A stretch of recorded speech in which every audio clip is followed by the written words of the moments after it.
ডিব্ৰুগড়ৰ যুৱক মনোজ দেৱনাথে এইবাৰ দেশক প্ৰতিনিধিত্ব কৰি হানৈ ভিয়েটনামত অনুষ্ঠিত হোৱা হানৈ অপেন আৰ্ম ৰেছলিং চেম্পিয়নশ্বিপত অংশগ্ৰহণ কৰি দেশলৈ ব্ৰঞ্জৰ পদক কঢ়িয়াই আনে।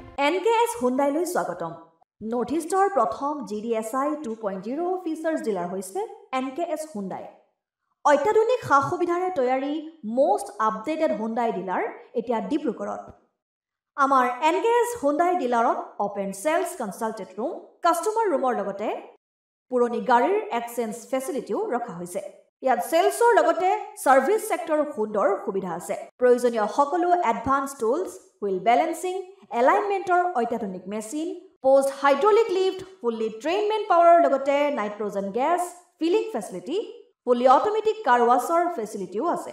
লগতে NKS হুণ্ডাই ডিলাৰে কাস্টমাৰ সকলৰ সুবিধাৰ্থে মোবাইল সাৰ্ভিস ভেনৰো ব্যৱস্থা ৰাখিছে, য'ত হাইড্ৰলিক লিফ্ট, ৱাছিং facility, wheel balancing, tyre pressure check কৰাৰ লগতে বহুখিনি সুবিধাই উপলব্ধ আছে। NKS হুণ্ডাইলৈ আহক আৰু সুবিধাসমূহ গ্ৰহণ কৰক। 13 আৰু 14 জুলাইত ভিয়েটনামত অনুষ্ঠিত হৈছিল এই প্ৰতিযোগিতা। ডিব্ৰুগড়ৰ মনোজ দেৱনাথে দেশৰ হৈ প্ৰতিনিধিত্ব কৰিবলৈ ইতিমধ্যে নিমন্ত্ৰণ লাভ কৰিছিল। এই প্ৰতিযোগিতাত মনোজ দেৱনাথে বিলো 70 কেজিত ইউথ ৱৰ্ল্ড চেম্পিয়নশ্বিপত থাইলেণ্ডৰ জোছ নিকলাছক পৰাস্ত কৰি এই সন্মান দেশলৈ কঢ়িয়াই আনে। উল্লেখ্য যে বিগত সময়ত চীনত অনুষ্ঠিত বিশ্ব চেম্পিয়নশ্বিপত ডিব্ৰুগড়ৰ মনোজ দেৱনাথে বিশ্বৰ দ্বিতীয় আৰ্ম ৰেছলাৰৰ স্থান অধিকাৰ কৰিছিল।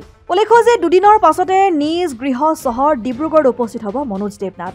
দেশ তথা খেলুৱৈ মনোজ দেৱনাথক গৃহভূমিত উপস্থিত হোৱাৰ লগতেই উষ্ম আদৰণি জনোৱা হ'ব। ভিয়েটনামৰ হানৈ চহৰত যোৱাকালি অনুষ্ঠিত হৈ গ'ল Hanoi open international arm wrestling championship.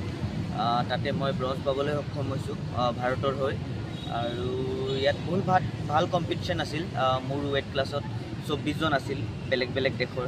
তো ইয়াতে আপোনাৰ এছিয়ান কাণ্ট্ৰিৰ লগত ৰাছিয়াৰ পৰাও 2 জন আহিছিল, চেক ৰিপাব্লিকৰ পৰা আছিল প্লেয়াৰ। চ' ভিয়েটনাম, ইণ্ডোনেছিয়া, ছিংগাপুৰ বহুত ভাল লেভেলৰ কম্পিটিশ্যন আছিল। আৰু আশা কৰোঁ যে আগন্তুক ৱৰ্ল্ড চেম্পিয়নশ্বিপৰ বাবে ভাল প্ৰস্তুতি হ'ল ইয়াত অহাৰ বাবে। সেয়ে বাকী অসম আদিত্য, ডিব্ৰুগড়।